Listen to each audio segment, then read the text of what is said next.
बुल्डाना में खाद्य एवं औषधि प्रशासन ने प्रतिबंधित गुटखे के खिलाफ बड़ी कार्रवाई की है। हैरानी की बात यह है कि एफडीए कार्यालय की ठीक सामने चल रही एक पान की दुकान पर प्रतिबंधित गुटखा और तंबाकू उत्पादों के खुलेआम बिक्री की जा रही थी। शिकायत मिलने के बाद एफडीए की टीम ने छापा मारकर दुकान को सील कर दिया। वहीं जिले के जलगांव जामोद में भी गुटखा जब्ती की कार्रवाई के दौरान आरोपी वाहन चालक मौके से फरार हो गया, जबकि बड़ी मात्रा में प्रतिबंधित गुटखा जब्त किया गया। लगातार हो रही इन कार्रवाइयों से जिले भर के गुटखा कारोबारियों में हड़कंप मच गया है।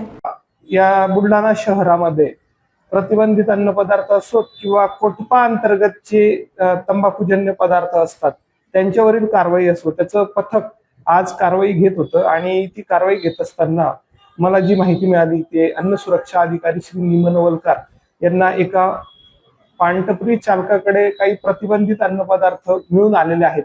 त्याचा आता पूर्ण तपशील माझ्याकडे नाहीये, परंतु जशी ती कारवाई पूर्ण होईल मला त्याचा तपशील मिळाल्यावरती मी सांगू शकेल।